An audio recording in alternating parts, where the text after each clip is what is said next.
And you're tuning in to 91.3 FM WCUW in Worcester, Massachusetts, and the Dr. Chris Radio of Horror show on the channel and on VidMe and on YouTube, wherever you happen to be listening to this interview, either live broadcasting or on the videos created later on. And don't forget to check out my new site, radioofhorror.com, no longer under WordPress. And in the studio with me now is one of New England's most famous cosplayers, Khepera Von Stitches, who you might know playing Evil-Lynn most of the time in a lot of the cosplay that she does around New England. Probably the most your most well-known cosplay, correct? That and my Lopan, yes. The Lopan one, okay. Now, I just saw that you were featured on some He-Man article website. Yeah. Is it He-Man.org? He-Man World. He-Man World. Okay, yeah. So is that the other one compared to .org? Yeah. Okay. Yeah. What was that article about? It was just about my Evil-Lynn cosplay, how I made it, why I decided to make it, how much of a fangirl I am of He-Man Masters of the Universe, and it's just mostly just about my Evil-Lynn cosplay. Who did do you know who works on this website? Because they have this great kind of Batman the Animated Series style animation at the top. Did you see this? Yeah. I think it's really cool. Yeah, like I would love to see a He-Man cartoon like that. Yeah.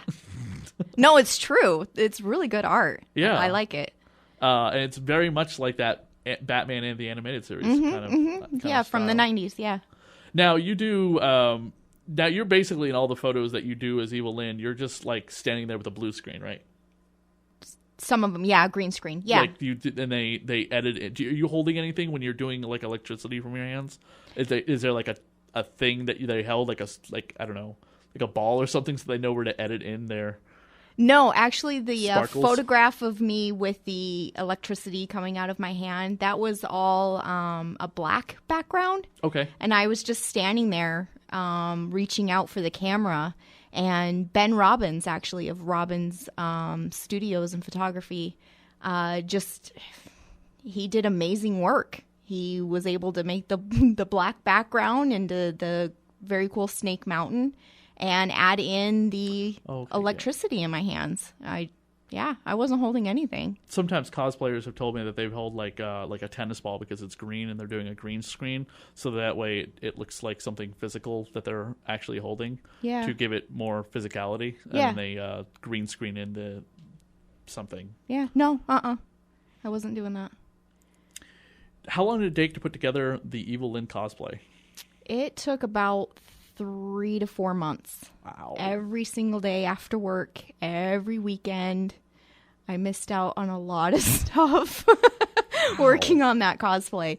I'd never worked with worbla before, so I did a lot of tests, watched a lot of tutorials, and messed with bits and pieces and learned a lot about it and just started building one piece at a time. For the longest time, I thought the white hair was your actual hair. Yeah, a lot of people did. Because it actually looked kind of real. Yeah. So I thought, like, there's some dedication to that. Either she's actually got really that much platinum blonde hair, or she dyes it, and then she cuts it that accordingly. Now, you don't wear the wig when you wear the headpiece, right? Oh, you do wear the wig? Yeah. Okay, so you don't wear the headpiece like she wears with, like, the pointy thing. No, actually, I tried to make it. I tried to make the whole helmet with the crown on top, and I kept ripping the worbla. I couldn't quite get it to shape around a head or a dome. And so I just was like, okay, how else can I do this? And then I remembered Battle Action or Battle Evil-Lynn, and where she just wears the crown and not the helmet, and her white hair is showing. So I decided to go with that version of Evil-Lynn. But I'm actually doing another Evil-Lynn. I don't know if I'm going to finish it for next year or 2018, but I definitely learned a lot more about worbla, and therefore there will be a helmet. Now, what's worbla? Is that the style of material? Yeah, worbla is a thermoplastic plastic. It has wood pulp in it, and you heat it up with a heat gun, and you can mold it into pretty much anything, really. The best way to make armor out of it is to sandwich it with foam, and it makes it really sturdy and thick. You can ball it up like clay and make things that way. Oh, wow. Yeah. And then it hardens and it maintains that shape forever?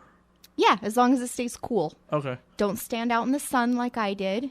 Can you recycle it if you decide that, like, I don't know, let's say you want to retire the costume and retire it in a way that it can be used for something else, you just start melting the costume down and then... No, because it was sealed and painted. Okay. Yeah, this worbla thing I've never heard of before.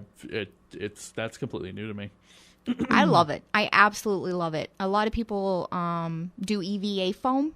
Okay. And say that that's a transition into worbla, but I never touched EVA foam. I just went straight to the worbla, and now I feel like I'm spoiled and I throw a fit if I ever have to work with EVA foam. Now, focusing on one particular piece of this costume for this worbla-like material, when you see women in movies having to have like molds done for them so that the costume fits them specifically and their stunt double, they get like a plaster done. Did you have a plaster done of like your chest and I'm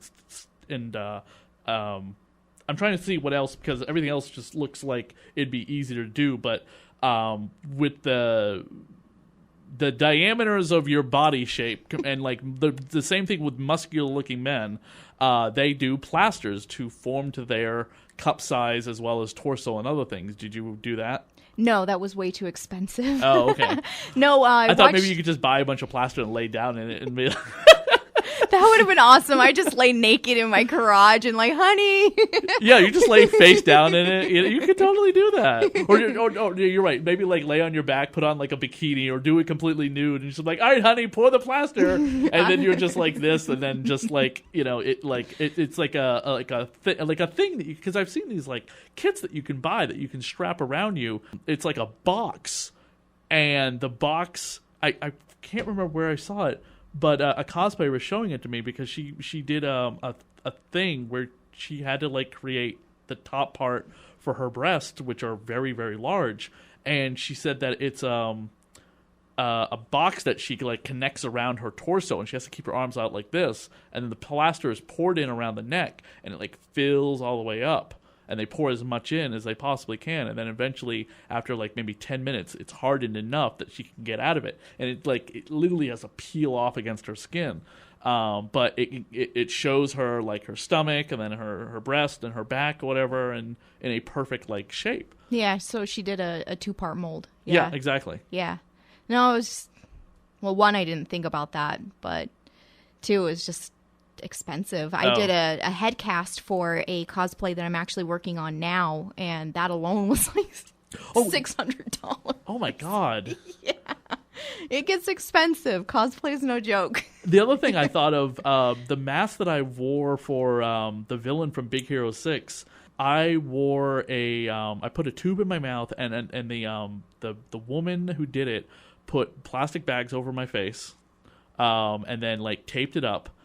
And then that would be like how the best way to figure out, because she like tried it with like the tape around my head to see like how big my head is for the mask, and that wasn't working. So she said, okay, we're going to try something else, something I did for my Skyrim cosplay that she did. And her Skyrim cosplay is all like custom made pieces. Oh, wow. And she explained to me that like she got completely naked for it, and then she literally had like plastic bags and then like tape put over everything. And it formed like the circumference of what she'll need for the outside of the armor. And that's what she did for my Big Hero 6 mask. I'm the villain yokai, the guy in the kabuki mask. Yeah. And it worked out perfectly. Very cool. Yeah. No, other ways to do body doubles are just to saran wrap yourself, duct tape, cut yourself out, stuff it. What about paper mache? Paper mache, yeah. I've seen a lot of women with who do like Again, it's always in the men. For the men, it's the same way. Especially if men are either overweight or they have like large muscles in their arms and their biceps or whatever. They need specific things to wear, and they've said like paper mache worked perfectly to figure out what the casting needed to be, especially if they're doing like Iron Man or something. Oh yeah. Like a Batman costume with the body armor. And women are the same way. They've done like paper mache over themselves so they can like fit comfortably in something. Either they'll wear their bra or they won't. Depends on how like what the material is on the inside, so they're not like chafing their nipples every 5 minutes. No, actually. Do you wear tape on the inside of that? No, I wear my bra. You wear your bra, okay. Because someone said their bra is uncomfortable to wear, especially when they want to like do a bunch of poses and stuff like that. It's not comfortable to wear a bra. Oh, It's easier to wear pasties so they're not chafing their nipples. Wow, bless that woman's heart, but no bra for me, thank you. Oh, okay. Well, they said that the piece creates enough of a cup, a thing to lift them up. They don't have to worry about like it like sagging down or something falling out. They literally just like it fits and snaps around their back that their breast hold in place. And then the only problem is that they got to remember to stick on some like medical tape over their nipples, because the entire time they're walking around in this costume, it's like eventually their nipples are getting like shaved and they're just like miserable at the end of the day. Oh yeah, I would be miserable too. They said, you think it's a wedgie that we're getting when we're wearing this like, this like, barely kind of covering my butt thing or whatever? No, that's not the biggest problem. It's your nipples getting shaved so much that you're just like... Cosplay and nipple chafing, that's a problem. Especially like women I know who have like their nipples pierced. Oh my God! Let me tell you. Oh man. Yeah, and I've seen some of these costumes, and I know that they have their nipples pierced, and I'm just like, are you uncomfortable in that? Yeah. And they're like, no, I took them out, and then I have these little jelly things on to cover them up, whatever. God. Yeah, what you got to do for cosplay, man, is crazy. The sacrifices you put your body through. No, I actually did the worbla and took a dome light from the ceiling, those like 80s dome lights, and formed the worbla over that a little bit, and then sandwiched the foam in there while it was still in the dome shape, and then just formed it over my own breast while it was still warm. How long does it take to put the costume on? Probably like, well, not including the makeup, it takes probably 5 minutes to put it that's on. not bad. Yeah. Okay. Yeah.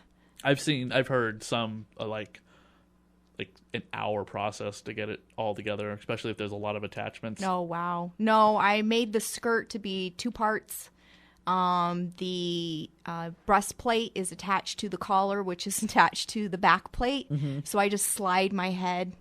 Do you do it yourself, or do you have like your husband help you? No, I can do it. I just slide it out over my head and put on my skirt and then you see some of those women who dress up as like a female Skeletor, and you got to imagine that probably takes 2 to 3 hours because they do makeup over. They spray paint their entire body. Oh yeah, like Fish Girl, Koi Fish. Koi Fish. She does like all that Sith Lord makeup, and we had this long conversation at the comic book store she was visiting one time about it, saying that like it's like a 2 to 3 hours while she's standing there like this, completely nude, getting sprayed in red, and then it's just like then someone has to come over and start doing like all of the diamonds on, and it's it is quite the process. She's cut that process down. Now That's it's good. like an hour, I believe, is what she said.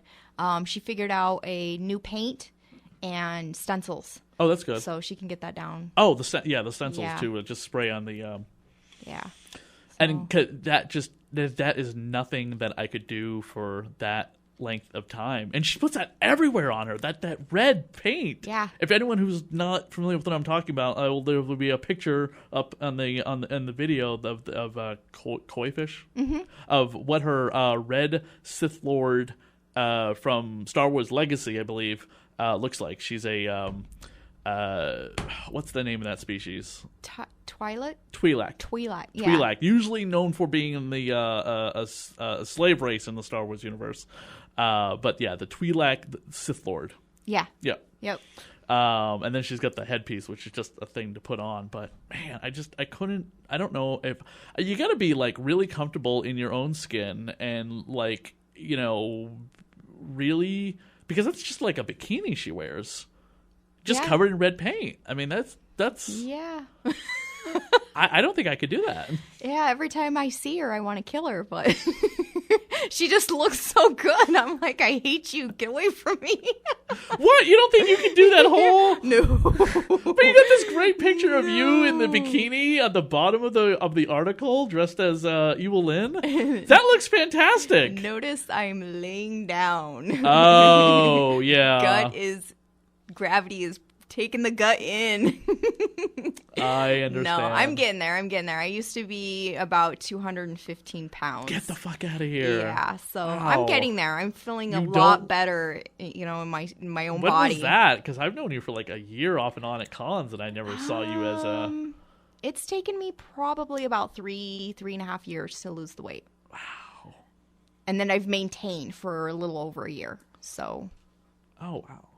Is this you as Loki? Lady Loki? No. Oh, okay. You see a Loki? There's a Loki on your page. Yeah. Okay, so I'm on Khepera's cosplay Instagram, Tumblr. It's your Tumblr. It's tumblr.com. So you can check her out on Tumblr. And she has a picture of her as Viper. But if you scroll down, there's a picture of a woman dressed as Loki, female Loki.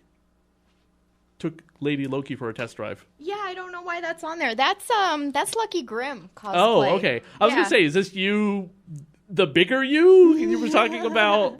No. Because you're skinnier than this. Not that this person is big, just compared to apples to oranges. Yeah, no, that's Lucky Grimm. I don't know why she's on there. Maybe because I follow her. I don't know why. And then you have you're in a white curtain wrapped around you. In the same purple bikini? That was my first time ever doing anything semi-nude, risque, and wanted to be behind a curtain so that I felt a little better. I see you have the curtain wrapped around your stomach. Yep. I don't think you need to do that, but that's my opinion. It's probably also your husband's opinion, too. But the nice butt shot. Yeah, I love my butt. That butt shot is I really like my butt. That butt shot is something fantastic. My tuchus. Your tuchus. This is why we also edit this. That's why I edit out my what's the next convention you're going to coming up? I'm actually done for the year. Okay. Because your Facebook page has upcoming September 17th to 18th. Yeah, that I need to fix my banner. That was this year in September. Oh, I know what you should do. You should go to TerraCon. When is it? February. It's the sister convention of Rhode Island Comic Con. That's right. I have TerraCon and I have Yukon for February. I'll be doing. Oh my God, this guy on your page posted pictures of this. The hobgoblin that you were commissioned to make. Oh yeah. I want to do a hobgoblin. Yeah, that was a lot of fun. I like doing commissions. I love seeing people wander around and things that I've made. Wow, that hobgoblin is really good. I'm totally jealous. Oh, thank you. That is awesome. It just eats up my life. I wish I could quit my job and just make costumes and do art for the rest of my life. I mean, that would just, wow. Yeah, that would blow my mind. Basically, kind of like what I want to do for Hobgoblin. I decided I haven't even started on it yet. It's just kind of like what I've been like looking around online, going, well, I have a bag, so I have one piece of the Hobgoblin costume. You're close. You're getting there. I'm getting there. I have a bunch of small pumpkins stored away right now, so I can there you go, yeah. Just paint faces on them. And then I thought I'd maybe stick sparklers in them, but I don't think I would be allowed in the convention with a sparkler. No. But outside maybe. Yeah. Yeah. Outside. You take that shit outside. And I'll go to GraniteCon and do it because I can legally buy sparklers in New Hampshire. Nice. Now you can't in Mass? No, fireworks are still illegal in Massachusetts. Oh my God. We can smoke weed. Oh, that's nice. Yeah. Yeah, congrats on that, you guys. As of December 1st, I was told that we are legally allowed to grow and smoke weed. Very cool. Yeah, it's not a wait a year in December or January. No, it's apparently as of December we can. And it's not just for medical? No, you can smoke recreational weed if you want. You can grow up to 6 plants in your house. I'm wondering who's going to check on that. And you can carry. Wow. Without being prosecuted. Wow. I'm assuming you're not allowed to drive under the influence of weed. Yeah. And I'm assuming you're not allowed to show up to work. But it brings up a big question of, like, what about drug tests? Because the number one thing they test you on a drug test for is weed. Yeah, heroin and cocaine and crack and all those other drugs. They don't show up in a urine sample. They don't? Not really. They're very hard to test. No, I'm just kidding. Interesting. She just starts doing like lines in the studio. Oh my god! Okay, I am Evil-Lynn. Woo! You better recognize, bitch. I had a convention I went to once. I was babysitting an actress. You were babysitting an actress. When you sit at a table with an actress or an actor collecting their money, I like to call it babysitting. All right. And it was young Jenny from Forrest Gump, who was in Rob Zombie's Halloween. Oh, okay. And I don't remember the actress's name, but she had just showed up at her table finally. She was like 2 hours late. She had to catch a red line. Flight the day before was canceled on her. So she was already late for the convention, and she shows up like with her bags. She couldn't even go to her hotel yet. No! Because she had to get to her table. She was just like she was already 2 hours late. Not her fault, but she needed to get there. I mean, she was there with like other members of Rob Zombie's Halloween, so people were coming over looking for her. And I'm like, she's not here yet, unfortunately. And she shows up, and she's like drowning in like Red Bull. She just, she's like so exhausted. And she leans over and she grabs my arm and she's like, "Do you know where I can get some weed? Because I would be very appreciative if you could get me some weed." And she like digs her fingers into my arm. Wow. And I'm just like, hold on 1 second. Let me make some phone calls. This is an intense 911 moment. Yes. I need some weed. Wow. I called like every person I know that I'm aware of who smokes. And nobody can get to the DCU center. I am still to this day always wondered what could have come if I gotten her weed. Oh, Lord. If I wanted to do drugs, I wouldn't even know who, when, where. But now you can go to contact. Yeah, you go to CVS in a year, because then it's going to be a year before the retailers can carry marijuana, like cigarettes and stuff. And I'm waiting for the grocery stores to start carrying marijuana, like brownies and stuff like that. Wow. Yeah, you still have to be over 20. You have to be over 21. Yeah, I was going to say, how do they regulate that from kids? You have to be over 21. Yeah. That's check ID, I'm assuming. Wow. There'll be marijuana lollipops. Oh my God. Can you just imagine all the drug dealers out there right now? How pissed they must be. They're losing business. I know, but the state is going to make so much money in tax revenue. We're going to need that weed after January 20th. No comment. Yeah, no comment. I've always wanted it to be legal. I always thought it should be legal, but I don't like it. Oh, you won't smoke it? I don't like it. Is this because really don't. You don't want to like promote it, or? No, I just don't like to smoke it. I don't like the way it makes me feel. That's fine. I just don't like it. No pressure. Last time I smoked weed was total peer pressure by my girlfriend at the time. She was like, "Come on, do it. You'll enjoy it. Come on, try it." So many people love it, and it's like, great, good for you. I honestly would rather just have some whiskey. Oh, she withheld sex from me unless I smoked weed with her. What? She was just like, "You're not going to get laid tonight if you don't smoke this with me." What? I was like, fine. Oh, okay. I did another hit or whatever. And next thing you know, I am like the Joker for the next several hours. Non-stop laughter. Yeah, none for me, thanks. What's funny is that you live in New Hampshire and they don't have legalized weed. I guess the drug dealers will have to move to New Hampshire then. Maine is doing a recount on it. Oh, okay. They had it on the ballot. They're doing a recount on it. Yeah. It wasn't even on the ballot in New Hampshire, was it? I don't think it was. I don't pay attention to any state outside of Massachusetts. So we have legalized weed and we have free roaming chickens and pigs. Nice. Yes. So after you smoke up that weed, you're gonna need some chicken and eggs, and they're gonna taste like the most amazing meat on the market because they're free roaming. Wow, that's awesome. I used to have a neighbor that had free roaming chickens back in Utah, and I tell you, having a neighbor with free roaming chickens is not now fun. They're still going to keep them like in a pen, so they have the place to like go back to. You know what I mean? They don't want them to like just always be free roaming because they'll eventually escape. But they're not going to keep them in like boxes, in cages and right, stuff like that. Yeah, so a hen house, they're going to be free roaming, but they're still going to be kept in captivity. Right. But they're not going to be kept in a pen smaller than their own body size. Yeah. So they're going to have they're going to have a room and stuff like that to run around and stuff before we slaughter and eat them. Yeah. Well, I mean, a girl's got to eat. What do you do? So you're thinking about going to TerraCon? Yes, it is on my list. You should dress up as the Ash licking the chainsaw. Yeah. Is that a real chainsaw? Uh-huh. Okay. Yeah, everyone seems to really like that one. I threw Ash together 3 days before a convention. I borrowed Johnny Ruckus's chainsaw and just showed up at a con. Oh, it was Boston this year. Okay. And everyone loved it. It's different. I don't see a lot of female Ashes out there. I saw a ton at Rhode Island and a ton at New York.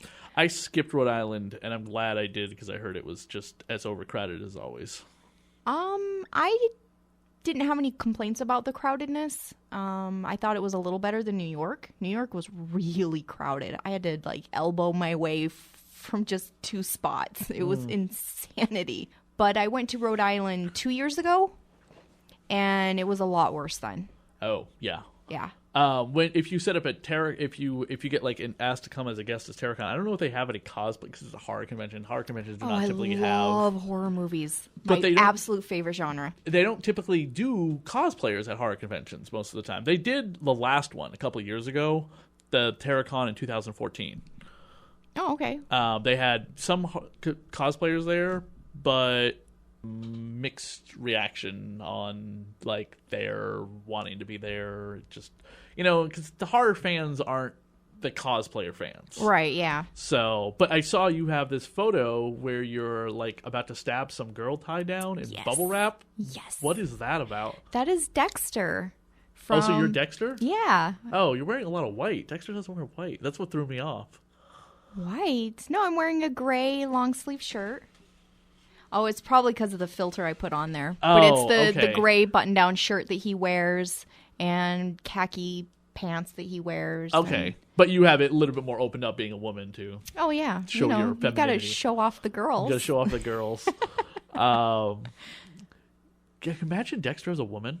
Yeah. Could you imagine if they wanted to reinvent Dexter, but as a woman? It's his brother that he's got the relationship, her brother he's got the relationship with. I honestly think if Dexter was a woman, she would have never she would have never been caught. That would have made, I think, a much better show. As much as I like Michael C. Hall. Yes. I think that as a woman, if they did that whole show, redid it years later, that would be really fascinating. Yeah.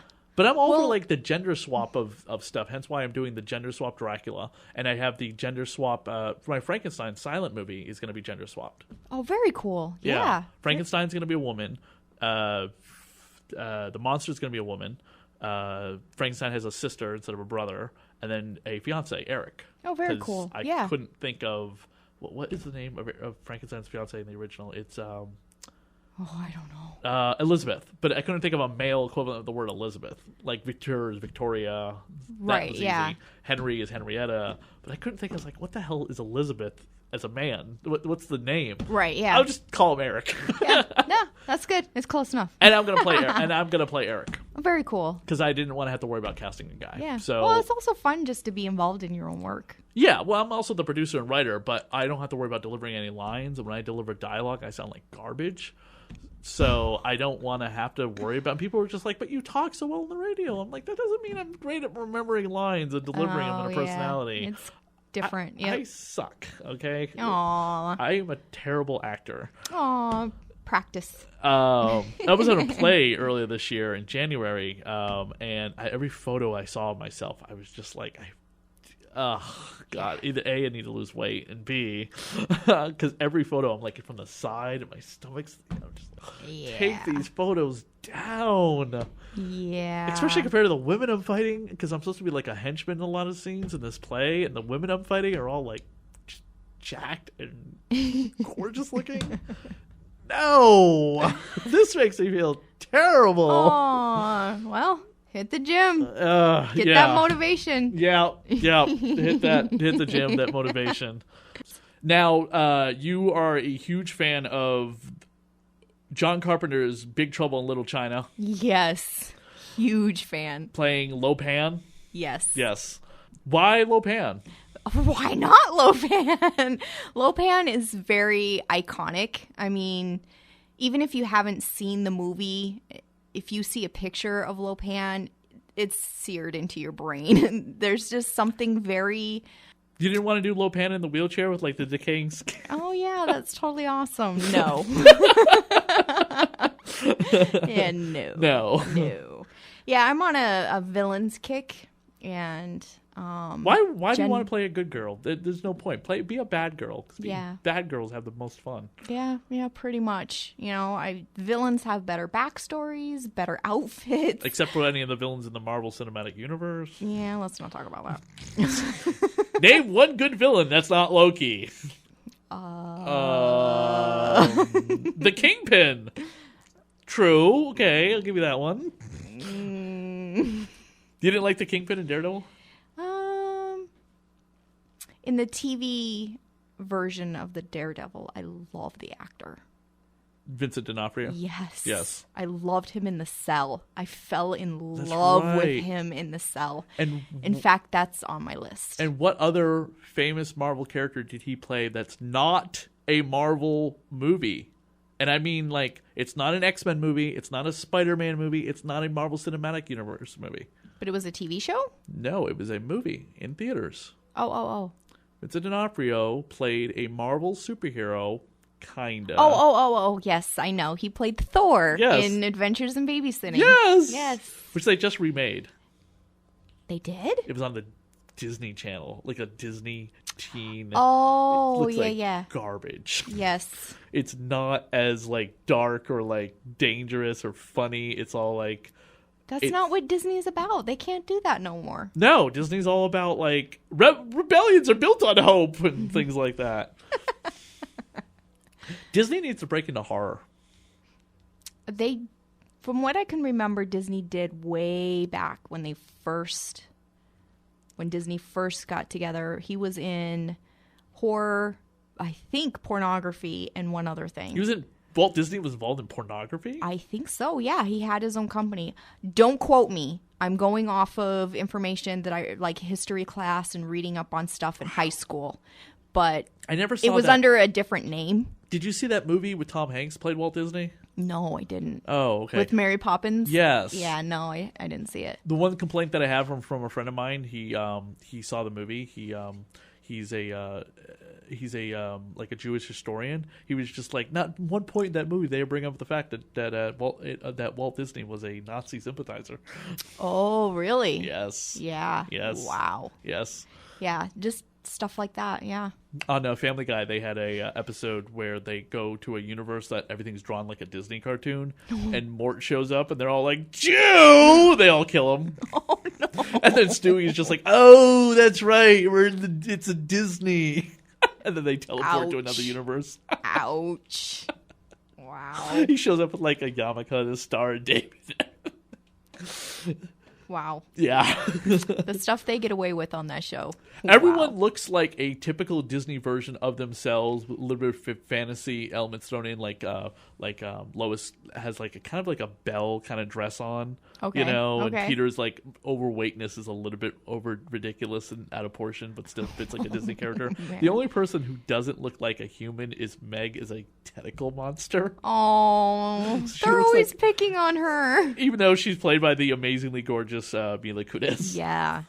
Hence why she was cast as one of the main female character in Ted, because he wanted to like make it up for her for always being like the butt end of the joke. So she was the like, you know, strong female character on in the first Ted movie. Yeah, didn't they still like totally pick on her behind the scenes though? Oh yeah, a little bit. Yeah. Oh, poor Mila. Doing Ash as a cosplay, do you watch the TV series? Oh, absolutely. Absolutely. In fact, today my husband presented me with an autographed picture of Ash. I am a huge fan.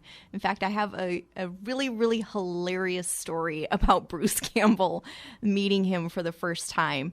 Years ago, I think it was 99, when his autobiography came out. If Chins Could Kill. Yep. And he was touring around. Lifestyles of a B-movie actor. Yeah, exactly. And if you download it on the audio app, Amazon thing, he reads it. Oh, cool. I didn't know that. I'll have to download it. Yeah.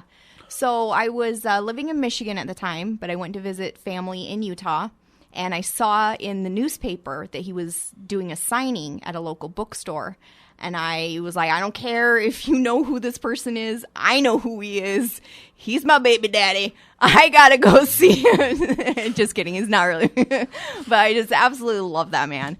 I got to go. You got to take me. You got to take me. And I had my son with me at the time, who was only 3. And we went to the book signing. And we're standing in line. It was taking forever. And Bruce Campbell it was a really, really old bookstore where there was a spiral staircase up to an upstairs. Oh, it was gorgeous. Cool. Absolutely gorgeous. I always say if I ever designed a house, like I could ever afford it, I would design the staircase to be a spiral staircase. Yes. Oh, they're romantical. Just don't fall over.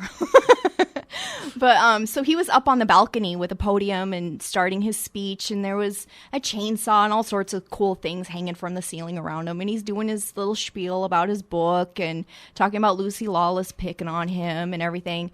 My son had to go to the bathroom. Well, there's no way in hell I'm getting out of line. I don't care if you pee your pants. I am staying right here. Well, I had a cousin with me. Good parenting. You shush. Don't judge me. Don't you judge me. So I drank my soda really quickly and handed it to him. All right, you know what to do. Oh, sad. You're so lucky you're a little boy. Sad. No. Well, I had a cousin with me, and he was 13. Mm-hmm. He took him to the restroom for me. Okay. 10 minutes goes by. Where's my kid? 15 minutes go by. Where's my kid? Well, now all of a sudden mom mode kicks in, and I start freaking out and wandering through the store. And I told the person that I was standing in front of, I was like, I will get my spot back or someone will die. And I start walking around the store, and I'm screaming his name, screaming it through the store. And one of the people that worked there was like, okay, what's going on? What's happening? He can't be screaming through our store. And I was like, he went to the bathroom. I can't find him. I bet some pedophile has grabbed him. Oh my God. He's such a cute little boy. Help me find him. So he immediately takes me up the spiral staircase over to Bruce Campbell, because he's on a microphone at his podium, whispers in his ear to say my son's name to see if he's still in the building. And I'm sitting there bawling. I'm crying. I can't believe I'm a terrible mother. I should have taken him to the restroom myself. And Bruce Campbell looks at the guy and was like, what? Okay, Xavier? Xavier. Okay, yeah. Xavier, are you in the building? Your mother is looking for you. Xavier, what kind of name is Xavier? Seriously, is that like Brigham? We're in Utah, right? Brigham? Yeah. Brigham, are you in the building? I just start busting out laughing. And all of a sudden you hear, I'm here. He was in the kids section, sitting on the floor, reading books. With his cousin? With my cousin. And Bruce Campbell goes, oh, there he is. He's right there. And everybody starts applauding in the bookstore. And so I was like, oh, okay, there's my son. Yeah, I'm stupid, whatever. Now you feel insanely embarrassed. Right, exactly. So I get back in line. And then it gets to my time to actually get his autograph. And he's like, hey, it's the mom who can't. It's the mom who can't freaking control or watch her kids. How's it going? I'm like, sign my book. Shut the fuck up and just sign my book. Yeah. So that's my little gem. Oh my God. Yeah. That's quite the story. Your son's name is Xavier? Yes. Oh, my son's name is Xavier. Oh, very cool. Yeah, I'm a huge X-Men fan. So, yep. Hence your Viper costume and your Lady Deathstrike. Yes. They were... And my Blink. Yes, the Blink from the movies. The movie Blink. Yes. Because you don't want to sit there in hours of pink makeup.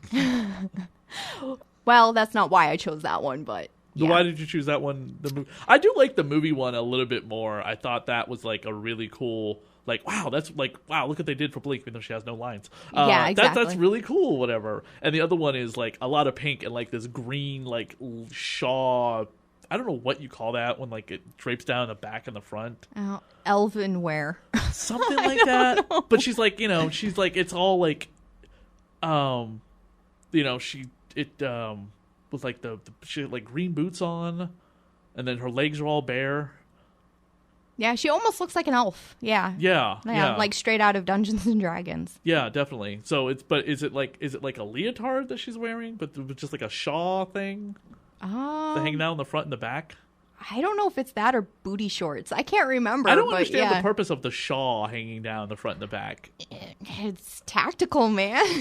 I guess so. You start busting out those kung fu moves and you might actually get an extra swap. I don't know, but if she lifted her leg up to like kick me, whatever, I'd be the villain who reaches down where the shawl's hanging down and grab her by the shawl and just start slamming her around.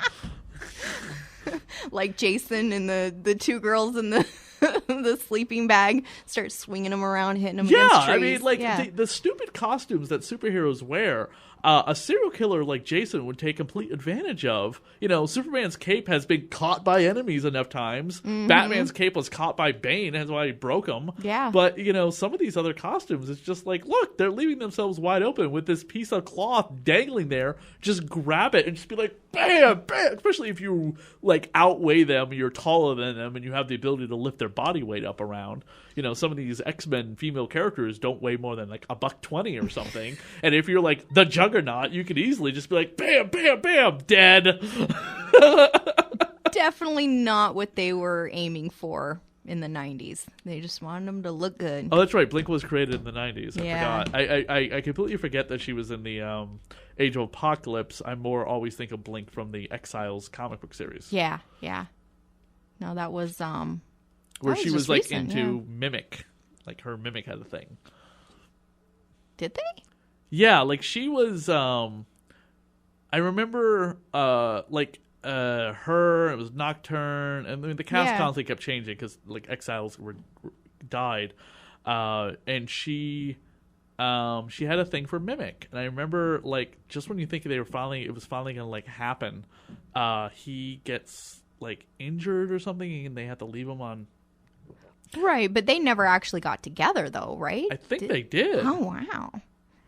I could have sworn they did. I know Nocturne, who was like the daughter of the Scarlet Witch and Nightcrawler, got busy with the Horseman, Thunderbird. Thunderbird in their group was a horseman, a former horseman. And she even admits to Blink that she's pregnant. And she's going to abort it. Oh, or she loses it. Either she loses it or she wants to abort it. Because she doesn't know what, like, A, he's like in a coma now because he was super duper injured. And B, she doesn't think she should be raising a child by hopping all over the galaxy. It's tough raising kids when you're an interdimensional being. Yeah, but I remember like the big thing with that series was always waiting for her to finally get to the regular 616 so she could meet Nightcrawler. Because her father was dead. Oh, but okay. Yeah, we wanted her to meet Kurt in the 616 to be like, look! And it finally happened. They had a whole like, oh my God, you're my daughter from another dimension. She's like, Dad! He's like, wait, who's your mom? The Scarlet Witch. What? Really? Yeah. That's what Kurt was thinking. I was just like, damn. I've been to gypsy women. Yeah, buddy. They handled the... They every time they do Nightcrawler in the movies, he looks perfect, but they don't handle him correctly, I think. Yeah. Agreed. Like, not in any way, shape, or form. Yeah, him and Gambit. For the one movie he was in, yeah. Or Angel. Yeah. Badly handled. Yeah. So he's a cage fighter? I thought he was like the son of a billionaire. He's got all this money. Yeah. You could have set like Angel's plotline up for a couple films to get to Apocalypse where he's just like, oh, I'm so down on my luck and my wings are ruined. I want to kill myself. And then he attempts it and then Apocalypse saves him and turns him into an archangel. That would have been cool. No, we don't know how to write X-Men movies, apparently, Fox. No. We just like the characters and the way they look and their base really powers. Tough. It is, because when you have fans that are really into the canon, and you go to make a movie, it's do you stick with canon or do you reinvent the story? There's some people that really enjoy the reinvention and some people that are just like, don't mess with my canon. I don't mind them doing a little tweaking here and there, but when you fundamentally change who the character is, which is what they do, because you're fucking stupid and cannot write a goddamn script your life depended on it, other than the people who wrote Deadpool. You know, it's like, how many films did it take to get Colossus correct? Ooh. He's a giant Russian, not a skinny little white guy who doesn't speak or who's not Russian. You know, with the few scenes that we've had Colossus in, he's never been there's not one indication that he is Russian. They don't even say his last name. Yeah. I think on top of that actor is really kind of a skinny-looking Colossus compared to the CGI Colossus that they put in the Deadpool movie. Yeah, Deadpool did it right. Yeah. Yeah. Yeah. Ryan. Horror movies have the same problem, which you being a big fan, which I think you had mentioned like one time, but I didn't realize until you mentioned it tonight how much of a big horror movie you were. Oh, I love them. Absolutely love them. What horror movies will you not watch? I have a hard time watching mainstream teenage or teener bopper, whatever the word is, that are geared towards teenagers, modern day teenagers. Scream the series? Well, that's more like the 90s horror mode. But yeah, along the same lines. Well, just the TV series is definitely... it is made by MTV, by the same people who made Teen Wolf. Yeah, yep. But I actually really like it. And I didn't watch the Halloween special, though. I completely forgot they even had a Halloween special. But the Halloween special helps. They were always planning on doing a Halloween special, but someone said it also helps a lot of the problems people had with season 2, especially when they reveal who the killer is. It was like, what the fuck? Where the hell does that come from that he's the killer? All of a sudden, this character is a killer? It makes no sense. It's like they fundamentally changed who this character was through the entire first season. And then in season 2, you're like, there is nothing to believe that this character is the killer. Oh, wow. And then all of a sudden, he's the killer? What the hell? Mind blown. Yeah, or Slasher, the series. Nope. It's on Netflix. It's a Canadian horror show. The actress who plays the main character, so it opens up with a couple being like murdered, like brutally murdered by this guy called the Hangman Killer or the Executioner. Oh. And he takes off his hood and he sits down with the baby and the police show up. Like he literally just killed them and then turns himself in. And then flash forward 25 years later, and the baby is now grown up. She's a 25-year-old smoke show showing up with her black boyfriend to take over their house. And people are like, the town's very, very white. And she's going to open up an art gallery, and he's going to become like a newspaper reporter in her small little Midwestern town, which is filled with all their secrets. That actress, by the way, is currently playing Lena Luthor on Supergirl. Oh, okay. And she also wants to go to the prison that the executioner is in jail for life for, to finally ask why. So this is a TV show? Yeah. Okay. And he says, your parents deserve to die, and I'm going to tell you why. And I'm going to tell you why I'm innocent too. And eventually they form kind of like a Hannibal Lecter, Clary Starling relationship to the point where she's actually like, wow, mom and dad were really bad people. Ooh, I'm going to have to look this up. I think it's called Slasher. And like throughout the show, like people get killed off. She finds out town secrets. Then it gets to that ending where they reveal who the killer is, and you're just kind of like, what the fuck are they doing with this character? Really? Why is it really necessary ruin? To sleep with everybody too? All of a sudden, you weren't doing that, and then all of a sudden you are. It's like, oh, why are they got to ruin the ending? I feel like in horror movies is one of the genres where everything's going great. The writing, the acting, the suspense, the stories are very believable, and then it's like everybody freaks out at the end and they don't know how to tie it all together, and then it just goes all to shit. It's shit writing. They can't figure out how to end a movie. What the hell? Yeah. Mama's Girl, Mommy Dearest. That movie with the ghost vengeful mom who protects the two kids. Mm-hmm. They ended that terribly. Yeah. There was very creepy, very good visual moments. The only thing I couldn't stomach was Jessica Chastain's painted on tattoos. Because you could clearly tell those were sleeves that she was wearing. Yeah. Yeah, you gotta pay attention to the details, man. Yeah. I get very upset. You know, my husband hates watching movies with me, especially horror movies, because I get so into them, and I'm like, okay, the lighting's really good, the background's all set up, they're paying attention to the details, like I'm getting into it, and then something goes wrong, and it's like, God damn it! And he's like, I didn't even notice what you're talking about. What are you talking about? And I'm like, in the background, this, and this, and he's just like, just watch the damn movie, and I'm like, no, it is an experience. Everything has to be right. You should get him to watch Cinema Sins on YouTube. Cinema Sins. They point out all the problems with every single movie. They said no movie is without sin. Oh, it drives me nuts. Although the only time that ever worked in my favor was watching the movie, not Inception, the other one that Leonardo was in, Island of Horror. Oh, Shutter Island. Yes, Shutter Island, because there were purposefully placed subliminal things going on in the background of that movie, and I caught them all and was like, this is what's going on, you know, this is, spoiler alert, this isn't real, you know, all these people are messing with him. And my husband was like, how did you come up with that ending? And I'm like, well, because the glass half full, half empty thing going on in the background, and he picks up an empty, you know, all this stuff is going on. And he's like, what? How? I'm like, I love horror movies. I'm telling you, I love the artistry that goes together in forcing somebody to have an emotion without a jump scare. If you can have somebody be scared watching a movie without a jump scare, that's art. You did a good job. That's what I like.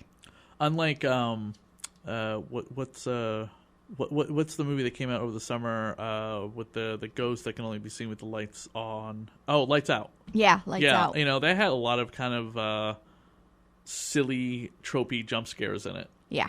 And but overall, I didn't find that movie to be terrible. I have a bunch of Lights Out crap in my car that you can take home with you, some glow in the dark cups and everything, so cool. you can always keep yourself lit at night. Nice, very cool. And then there was Don't Breathe. That was made by that was Sam Raimi's movie. That's about the three people who try to break into the house with the blind man played by yeah. Sam Elliott? No. He was the villain from Avatar. Oh, that guy. Yeah, that guy. But he plays the blind guy in the movie. Mm-hmm. And that movie I thought was like incredibly well done. The Phantasm movies, that first one, I think I was probably 6 when I saw that. I had Reggie Bannister on the show. I gotta stick I completely forgot I have his interview I need to stick up online. But yeah, Reggie Bannister, who plays Reggie the ice cream man. Mm-hmm. He came on the show. Very cool. I met Angus Shrim years ago, but was not a fan of Phantasm at the time. I don't think I probably had even seen it, so I didn't pay him much attention. And now he's dead. Creepy. I'm just like, damn it, because he died in January. Boo. But if you want to meet our own another real life Phantasm, go to Showcase Cinema North in Worcester. There's a guy that looks like the tall man that works there. Oh, seriously? Oh, creepy. Ooh, yeah. In comic books, they've done crossovers with Evil Dead and the Reanimator, but they've never done one with Phantasm. That would be good. They should do it. When Reggie came on the show, we were talking about like the massive amount of tail that Reggie gets in those movies. Like every film, he's just like, man, brother, you don't even know. It's hot babes everywhere and boobs and everything else. Because every one of those movies, he's like with some different chick. Whether or not she's like the tall man in disguise or not is irrelevant. He is always with some different woman. Oh my god! And he is just getting it left and right, and he is just like, I'm so happy with that. And then we were talking about like our balls and like whether or not he has a set of balls that he brings to conventions with him, and I was talking about my set of balls, and then Joe Netter's right next to us and talking about his balls. He's like, I only got one. I had one removed, and what the hell? 7 minutes of this interview was nothing but us talking about like people like putting their balls on the table for him to sign, and you know sometimes they look better. Wow. Yeah. Do you have AC/DC playing in the background? No. Wow. Just talking about not our masculinity. We're talking about the Phantasm balls, the ones that drill into your head and squirt out the yellow stuff. man. The formaldehyde juice. Yeah, formaldehyde. In my Frankenstein story, we have a scene at a morgue, and we don't know how to do it. 'Cause it's like, who the fuck are we going to film at a morgue? That's not going to happen. So we're going to just do close-up shots of like her like pulled the body out, and there's a model that is going to be hired that understands that, you know, it's not sexual nudity. It's going to be like her dead kind of nudity with a wide incision among her breasts and stuff like that. And I just bought an autopsy table. You did? Yes, I did. Oh my god, I'm totally going to borrow this. How big is it? Normal person size. I mean, oh my god, I have to borrow this. I saw it and was like, and that's mine. I'm filming in February, April, and June. Keep you in mind to borrow that autopsy table. Oh, I love that table. It's what I used for my Dexter shots. Oh, my Dexter photo shoot. I did see somebody do a black and white Dracula. Like, they did it really well to make it look like they were a black and white character from an old movie. And I was like, that is brilliant. I saw black and white Groucho Marx. I've seen that. That was cool. Yeah. And it was really well done. Let's talk about you getting me Evil-Lynn's autograph. Oh, yeah, that happened. Seriously, that was very, very awesome. And now that I know that you're such a horror fan, you would have loved that convention, too. Oh, I know. Because I didn't realize, because I had mentioned to you that, no, she's going to be there. But I didn't, again, at that time, I had no idea how much of a horror fan you were, as you've been pointing out, expelling trivia from your mouth about horror movies that I usually have to be like, do you know who I'm talking about? Do you know what I'm talking about? Do you know who this person is? Have you seen this movie? No, sorry. Yeah, no. I started a new job and I can't request any time off. I'm on probation. So, no, when I first started, I told them these are the days I'm taking off or I'm not taking the job. And they were for New York, Boston Comic-Con, New York Comic-Con, Rhode Island. Was like, if you don't give me these Fridays off, I'm not taking the job. Uh-huh. And then it was like, okay. So I'm on probation for a couple more months. And then I can request any time that I want off. And you got to speak to Meg Foster. You had her call me. I was so tickled. Did you see the 31 panel that I recorded? No, where did you have it? At that same convention. No. What, like on your website? It's on my YouTube. Your YouTube. Yeah, I'll send you a link right now on Facebook. It's about 50 minutes long, so watch it when you get home. But it's most of the cast of 31 came to that convention. Very cool. Yeah, and she had been there before. She is such a sweet person to talk to. I've got to find you on YouTube. I haven't been on there very much. I have my look up channel. Radio of Horror on YouTube right now. Okay. And then I also make videos for dreadcentral.com. It's called From Comics to Screen, and I take a character that's in the media right now that's got comic book origins, and we go through their comic book origin tie-ins. Or if they're a character that has a comic book coming out right now that is from movies, we also do that too. So we did like Ghostbusters when Ghostbusters came on Blu-ray. Oh, cool. And I just did Buffy the Vampire Slayer because Buffy the Vampire Slayer season 11 just started in comics. And then like I've done characters like, Ghost Rider was on Agents of S.H.I.E.L.D. That was the first video I did. The Darkhold was on Agents of S.H.I.E.L.D. So we did a video for that. I found you. Cool. And then I did a... Now I can stalk you. And then I also do commentaries for movies, like fan commentaries. And we're going to do one next weekend before I record the first episode of the Dead TV podcast for Roger Corman's Fantastic Four. Oh, very cool. The last one I did was for the 2008 animated Doctor Strange. Wow, you get around. Not really. Just sitting here talking about movies and then recording it. Okay, so this picture of you leaning up against the BB-8 in a very pornographic style Ren costume. That's not you, is it? What? Let me see this. Okay. This doesn't look like your jawline, first of all. No. That doesn't look like your backside, which I've seen. That is not me. I've seen you in various states of undress, and it does not look like your body in any way. Where is that? That's on your Tumblr. That's below the picture you just took of me and you. Well, that's Ben Robbins, and I follow him, so... Maybe that's what it is. Maybe some of his pictures are getting posted to your thing because you follow him. I think I set up my Tumblr to where on the side... Yeah. You can see people's posts that I follow. Oh, okay. Because it's just below the picture you just posted of us in the studio. And that's why I'm just like, who is the pornographic Ren that looks like from the Star Wars XXX parody, which I have never seen and only watched the trailer of. Okay, the one thing I have to admit that is that being a lover of parody things, the parody porn industry has got the costumes down perfectly. You look at these, like, there's an X-Men Apocalypse one, there's a Force Awakens one, there's an Agents of S.H.I.E.L.D. one. Are these cartoons or no, live? These are live. This is live porn. Wow. But the costumes are spot on. They have a Suicide Squad one. They have Harley's Day Off one. They must make a lot of good money. I guess so. You know, they're all on they're not like on the free adult websites. They're on the, like, you've got to go and order it digital download or go to like amazing.net or one of those amazing stores or the Adam and Eve store. And I got to meet a couple of the adult film stars who play the comic book characters, and they themselves are just like shocked about how good the costumes are that they put them in for the scenes that they're filming. And they're either based on the comic book or they're like really done representations from the movie, like the Harley Quinn one. Wow. The Stormtrooper costumes all look great in the Star Wars parody one. Wow. Yeah. They must have a high budget. They must put it into those costumes. Wow. They have one of the Red Sith Twi'lek showing up.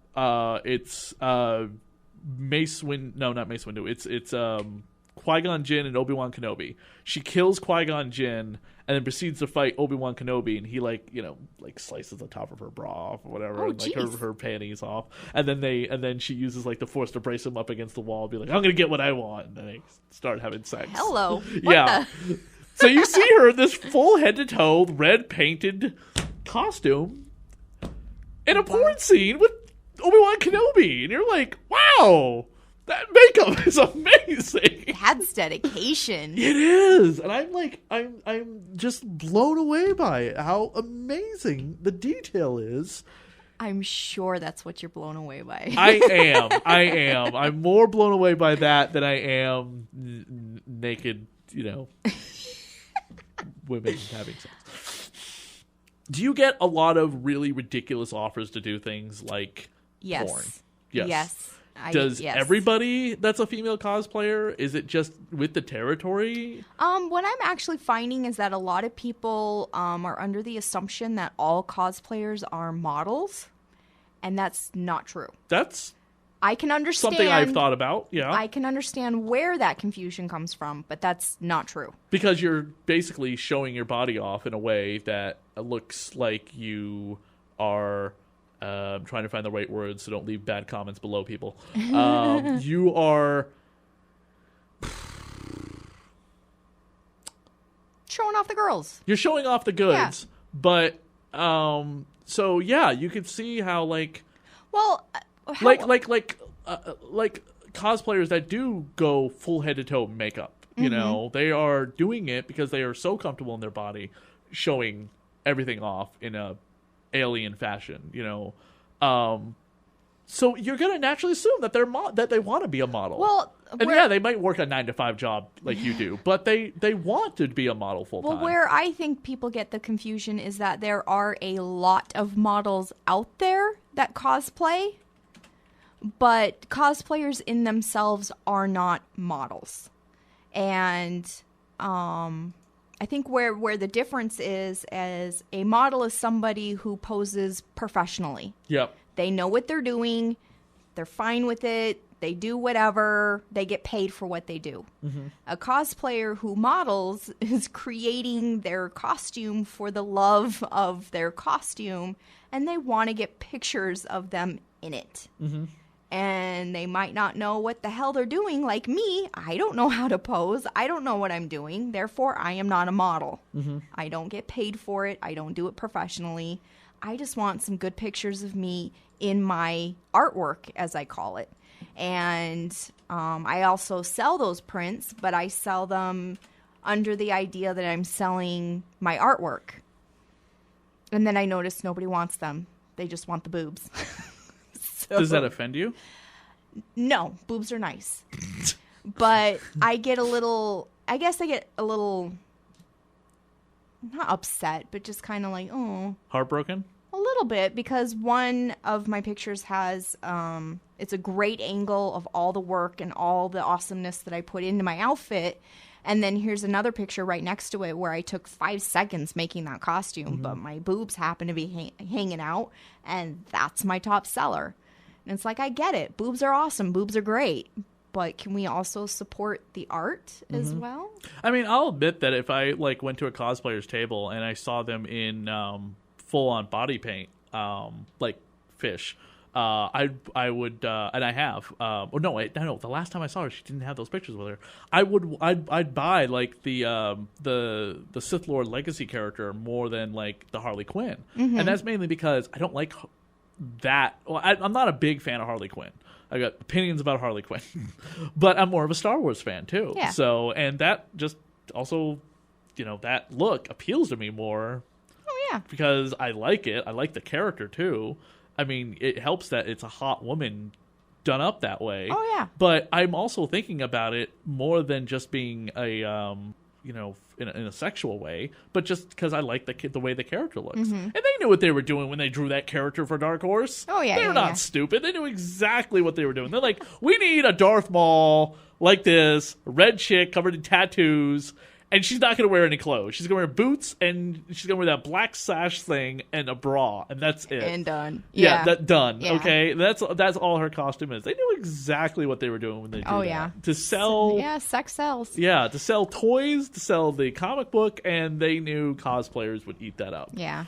I have noticed, though, which I think is interesting, and I'm actually kind of doing a little side study on this, is whenever I've sold, and I've also talked to several other cosplayers about this, if they're ever selling photos of them at a table, the photographs with the breasts hanging out are always the first to go.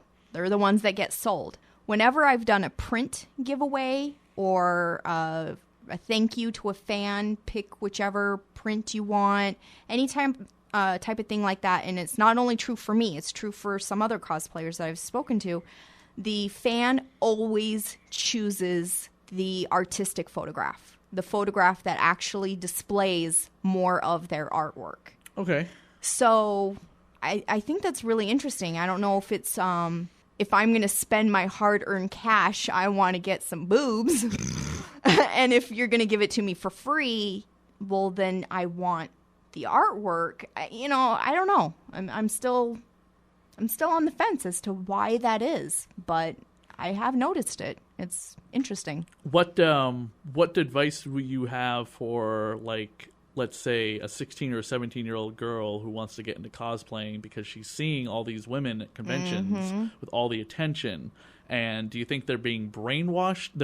I'm sorry, let me rephrase that. Do you think they're brainwashing themselves into thinking that this is a lifestyle they want to do and pursue as a modeling, and they're in the wrong...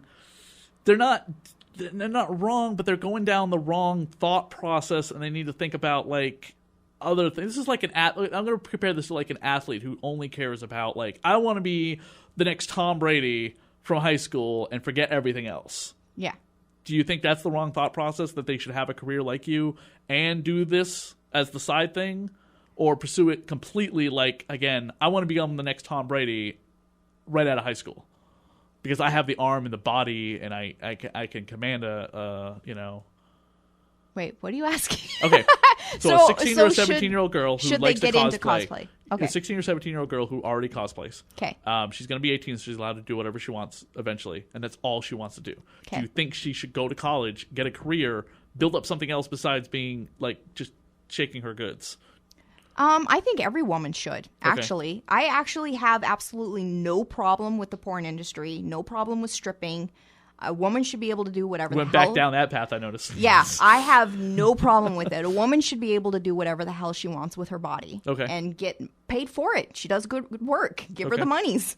But I also believe that in order to run a good business, whether it's in the porn industry or stripping or, shaking your goods or doing nude photographs, anything like that, in order to run a good business, you need to have that education.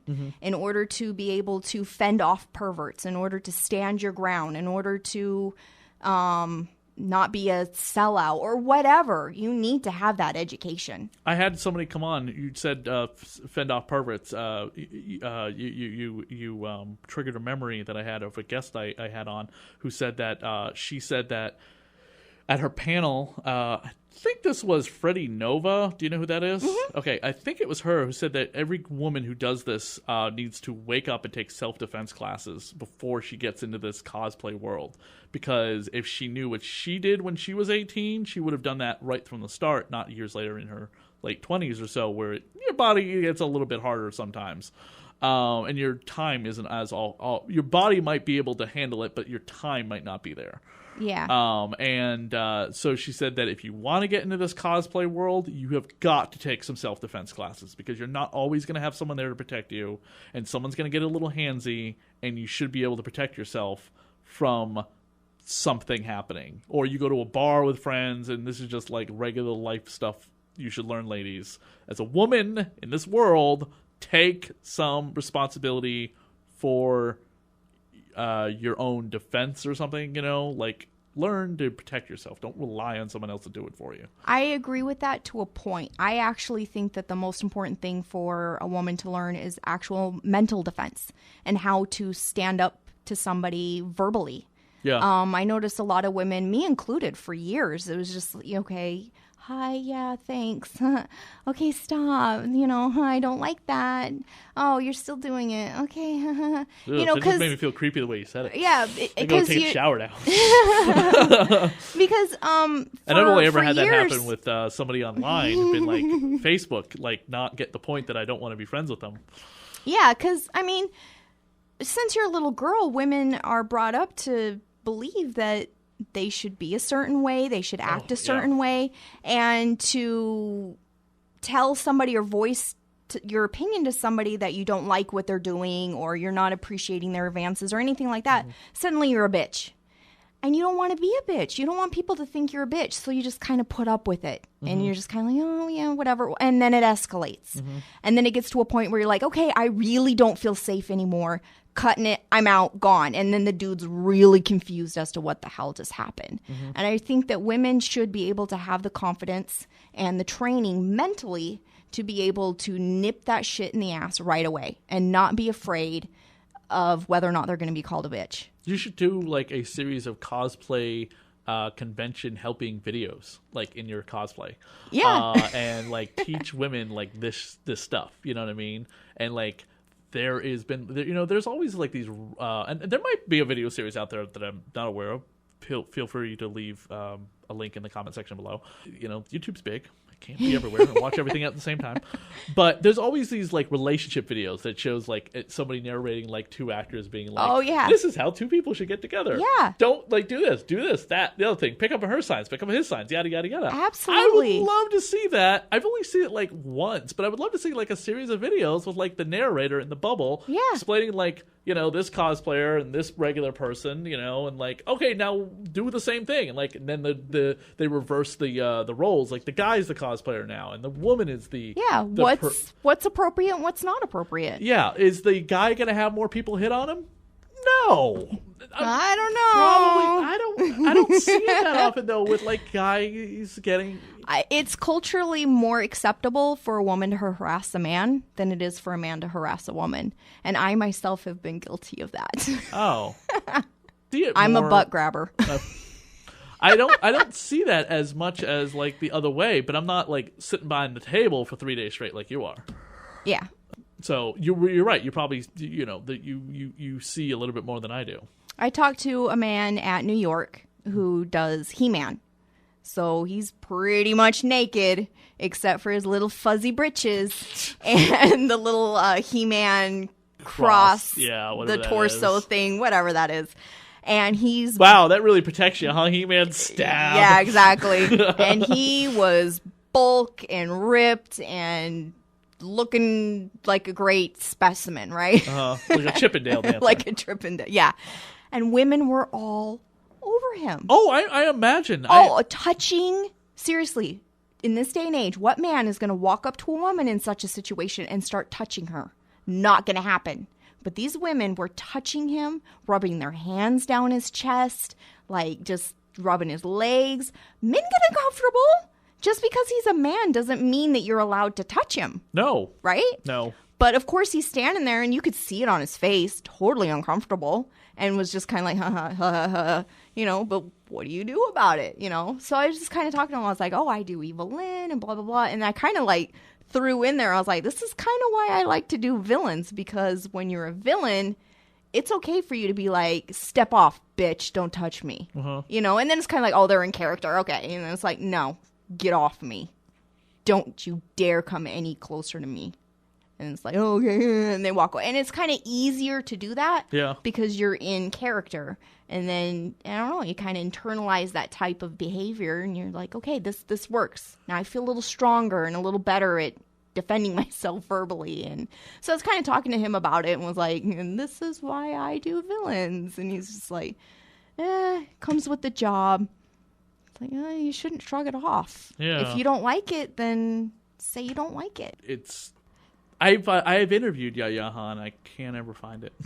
Oh no, that's the gold. Yeah, that is the gold. She was wearing this Scarlet Witch costume that was just like, I had to like hold the phone recorder thing like right here to be like, I just cannot. Say something into the microphone as I block out your breast right in front of me. Oh, come on. Because I can't. They're just boobs. I just, gotta keep it professional when you're doing an interview and they're in costume. You just gotta be like, eyeline them. They're just boobs. Yeah, I don't know. Any young lady, any young woman who wants to be a professional cosplayer. Yes, back to that. Just, Jesus. Get thick skin and do it for the right reasons. And to me, the right reasons are, don't do it for attention. If you're doing it for attention, just be a model who cosplays. And again, that seems like such a generic thing to say, but if you're wanting to be a cosplayer and you're wanting to be a professional cosplayer, then focus on the craft. Focus on building the characters that you love. Don't be building characters that everyone else loves, or it's just not going to be this grandiose, beautiful creation of yours. Your heart and soul needs to be in it, and others can tell. Watch tutorials and learn and grow. And what do you mean, be characters that you love? Like you like be more obscure characters than the Scarlet Witch or the Black Widow or Wonder Woman? Well, if those are the characters that you love, like I've done Evil-Lynn. Most people love Evil-Lynn.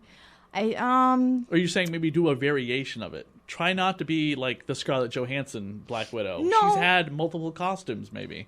My Lopan is a really, really good example. A lot of my friends did not want me to do Lopan. Is it because you're Nobody white? knows Lopan. Nobody's going to care who you are. And I was like, I don't care. Oh, I want to do Lopan. I thought they were saying it because Lopan is Asian and you're white. Oh, that I don't care. I did Fish Mooney, for crying out loud. I'm not black. I didn't know. I love Fish Mooney. I don't know. I don't care. What does I cross racial and cultural. What does Fish Mooney's look to do it as a cosplay? Just a really cool designer dress and a short black wig with red hair and a baseball bat. Fish Mooney has a baseball bat? She's the one that made the penguin walk the way he does. Oh, on the TV show. All right. We're kind of going off canon here. Obscure because I was surprised at how many people knew who I was, though. That's funny, yeah. Yeah. Because I would never get that if I saw somebody who's like, "Oh, I'm supposed to be Fish Mooney." I'd be like, Not I only guess so. am I a white girl walking around in a designer dress, but... And you're Lady Deathstrike, too, and Lady Deathstrike's also Asian. Yeah, I noticed a lot of my characters are Asian. I think I really... But you're not getting the backlash that, like, Tilda Swinton got for playing the Ancient One. Oh, jeez, man. I'm waiting for the first female Ancient One to surface. I haven't seen one yet. I'm sure there are, thousands of conventions all over the world, I have not seen one. And I would love to see one that she actually went authentically to shave her hair. Oh, wow. Maybe she does a story with it, like she had, like, really long hair, but she donated it to, like, kids with wigs or whatever that's called. Oh, yeah, we'll make it a good story, okay? Yeah. Because I've seen some bald caps. They look terrible sometimes. Yeah. Especially if you got a lot of hair. Yeah, those are terrible. Hard. Yeah. Just go authentic. Just shave your hair. All right. Just shave like it. Furiosa. Just shave your head. Yep. Or the little girl from Stranger Things. Oh, I saw a couple of those at Rhode Island. I was like, good on you, little 8-year-old. I was like, heck. Did she actually shave her hair? Oh yeah. Oh wow. Yeah. Yeah, I got That's goosebumps crazy. for her. I was like, that's intense. Great job. Did you see the pictures of that girl before she shaved her hair? She had curly hair to her waist. Oh wow. Yeah. Wow. They showed pictures of what she looked like beforehand, and she was like, I wonder if she cried. Okay, did. yeah. And they I forget, it was like one of the showrunners sat down with her to be like, this is what was needed, and they like talked to her about it. And I forget who said to her.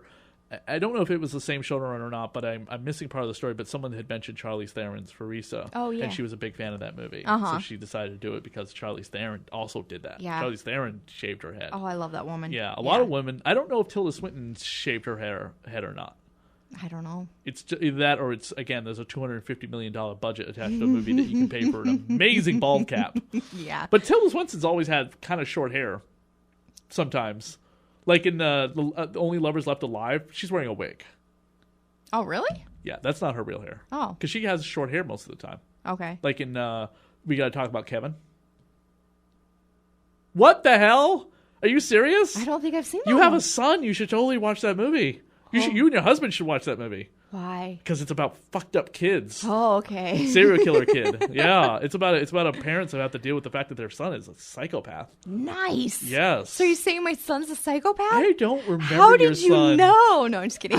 I thought I had met your son, but it was probably meshed up memories in my brain because I said it was your son. You're like, no, it's my husband or something. And I was like, and then you told me your husband's not into any of this. Oh, he likes dressing. He's just not an attention whore like I am. No, I'm just kidding. Does he feel like? Does he ever have an opinion about like the costumes that you wear and stuff? I mean, other than the Evil-Lynn one, you don't have any like, I don't know what the word is, controversial costume. I guess if that's what you will. You even Evil-Lynn is still very conservative. We're getting there. Oh, why? He has had opinions? No, when I first did cosplay, Blink was my cosplay. And I was covered head to toe because I had just lost a lot of weight. Okay. I was not comfortable in my body. Is that what you call it, though? A conservative costume? Yeah. Okay. And then what do you call the other kind, which is like a bikini with a lot of makeup? Liberal? More liberal? Okay, then we'll use that word. Okay. Yeah, okay. So a lot of your costumes are very conservative. Even Evil-Lynn is in a way, yeah. There's nothing because that ridiculous. Was... I mean, yeah, your boobs are out a little bit. Well, whatever. I mean, look at any of the toys. There's a line drawn on the chest. They mold that thing. That was the third cosplay I ever made. So you kind of see like a transition in that one of me being more comfortable in my skin. I just suddenly realized the original Evil-Lynn toy was yellow, by the way. Why did she have yellow skin? 'Cause they hate Evil-Lynn? I don't know. Do you remember that? Yeah, I have it. Yeah, why? Yeah, I don't know. And it was all blue. Her outfit was blue. You should do one of She-Ra's badass villains. Like Catra.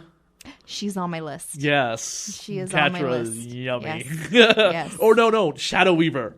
No. Well, maybe. I mean, how easy would that be to do? You have like a white, like a black, like thing with just like glowing eyes, and then you paint your hands green, and then you just have like an amazing Wonder Bra. Because I remember the controversy with Shadow Weaver. People were I looked up like old news articles. They were like, "Who are these characters on She-Ra? Right? These are not the way women should be dressing. Have you seen that Shadow Weaver? Her breasts are like out there and in your face." Basically, Firestar from the old Spider-Man and His Amazing Friends cartoons. Parents groups hated the way Firestar was drawn because they thought that her breasts were like too much. Yeah. Well, I don't know. But you should do Shadow Weaver. Yeah. Maybe. I'm really attracted to complicated outfits. I guess that's not complicated. It's just a red. You look like a red mage from Final Fantasy. Yeah. No, the Blink. But it would have to be skin tight. So you maybe, if you're like losing weight, and you want to, like, you're getting to a certain thing. Shadow Weaver's costume is also like very tight in the body. Yeah. That if you notice, it's very flowy at the bottom and then the sleeves, but she's very skinny and she's for someone who's supposed to be like this old hag. Hey, I talk like this, like I've been smoking forever, but my body's like a banging 10. I will give you $20 to stop. Oh, She-Ra! No. Let me show you some things. Whoa. Keep it over there. She raised She-Ra from a very young age. What? Yeah, no, you just see like a transition in my cosplays from very conservative to more liberal. Oh, really? Yes, really. And I think my Ash definitely thrown together thing, but yeah, it's in the shorts and you got the shirt open. That was the first time I wore booty shorts. Okay. And the first time I showed that much cleavage. Oh, wow. And it wasn't a competition cosplay. But that's a more recent one. But your Evil-Lynn was with some boobage a year ago. Some. We have like, that just the top cleavage. Okay. But Ash definitely had more top cleavage coming all the way down to inside cleavage. There's a lot being shown there. If everyone could see what I'm seeing in the studio right now as she describes her amazing upper torso. I had to tape stuff down, make sure there were no nip slips. I mean, this is the first time I was revealing this much of my body, and my husband definitely looked at me and was like, "Are you sure? This is going to attract a lot of attention." And I was like, "Yeah, I think I'm ready. It's definitely like getting ready for a fight. Like you grabbed his attention. you definitely have to like put yourself mentally in a space ready to not necessarily be attacked, but definitely be constantly attacked by people.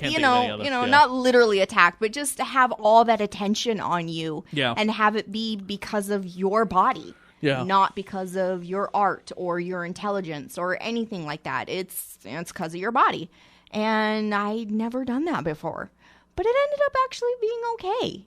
I had a couple inappropriate people and I was able to just be like, no, I don't give you permission to make me uncomfortable. And they'd look at me and be like, huh? Like maybe they are just so oblivious to what they're saying. Yeah. I'm sorry, I just don't give you permission to make me uncomfortable. Now, it throws them off. You're exploring this more with like doing like the photo shoot that's just on your Tumblr where you're wrapped in that white sheet and your butt showing out, or like the sexy Evil-Lynn. The bathing suit Evil-Lynn. Those were photo shoots, so that was a little different.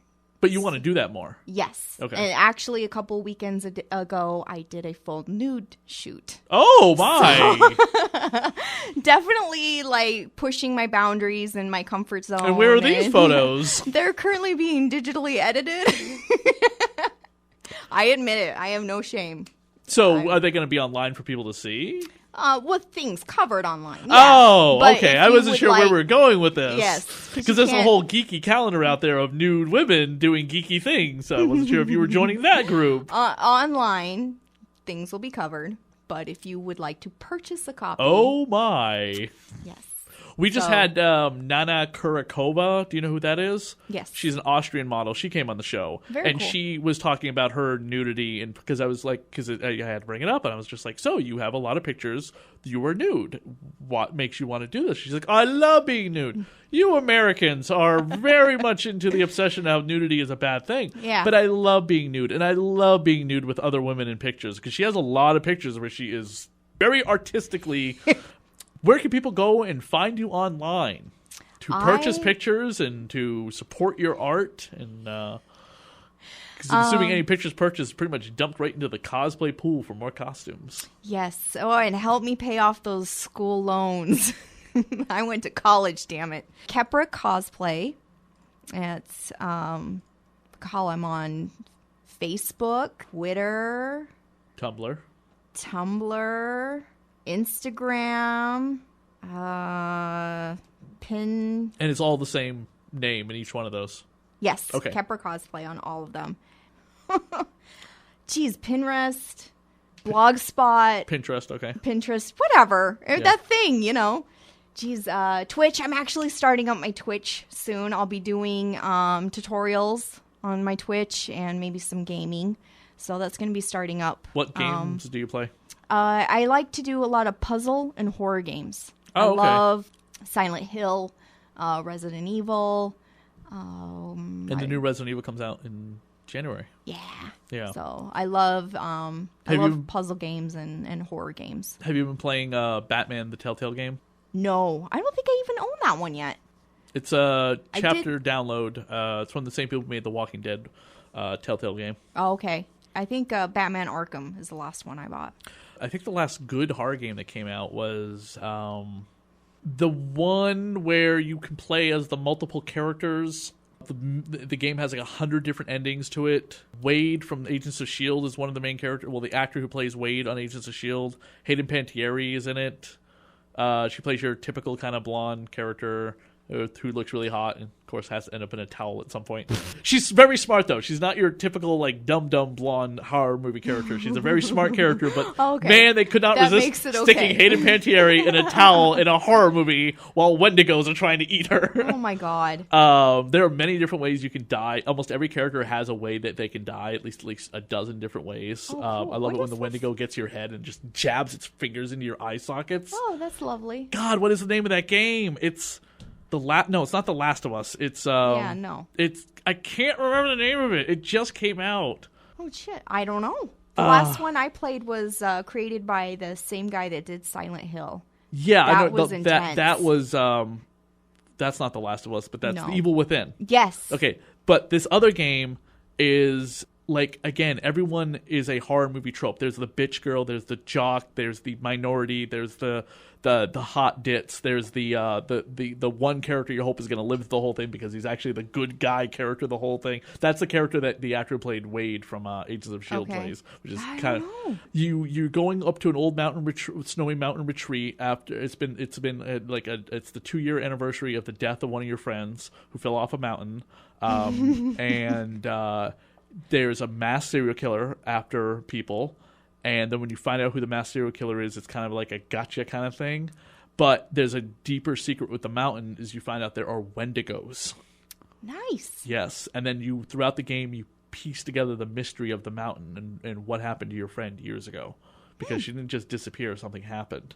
And mysterious figures pop up that you think are killers. But oh my God, what is the name of this game? I don't know. Only Until Dawn. What? Yes, that's the name of it. It's Until Dawn because you have to survive until dawn. I'm going to have to check it out. It's so good. I'm going to have to check it out. Maybe I'll play that on my Twitch. There you go. Well, so for those of you who don't know how to spell it. Oh, you should also do a horror movie commentary with me. Yes. Okay. Done. Yeah, we should pick a horror movie to do for a commentary. We shall make it so. Make it so, number one. Yeah, spell your cosplay name. Khepera Cosplay. Khepera.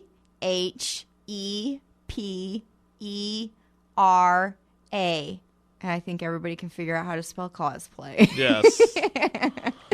But thank you for coming out to Worcester to come in the studio with us. Yeah, absolutely. Thanks for having me. We will definitely have you return for oh God. I forgot. What? You're supposed to come back in December for the Masters of the Universe episode. Yes. What day was that? I will get back to you because I got to go through a bunch of Facebook emails to figure out where that is. But it's with the producer of one of the producers of the multiple Dark Horse Masters of the Universe volumes, and one of the producers of the upcoming Power of Grayskull documentary. Ooh, am I coming in as Evil-Lynn? You totally should have come in as Evil-Lynn as tonight. What? Yes, you should totally come in as Evil-Lynn. Absolutely. All right. No one else can see you but me. Well, maybe we could do Facebook Live. Yeah, maybe we do Facebook Live. The other person who will be on with us is Danielle, a.k.a. Penny Dreadful, the horror show host. Ooh. She wears this block dress, kind of witch-looking costume with a very Elvira kind of, look to parts of the costume. Yeah. And she takes in this very kind of sarcastically mean. All right, again, thank you so much for coming in the show to all the way to Worcester for us in this rainy, cold night. Yeah, I almost died twice. It's okay. Oh my God. Please drive carefully. we look forward to seeing you in your next cosplay, plus your amazing photo shoot that you just described to us. Yeah, I'm very stoked. Oh, yeah, so are we.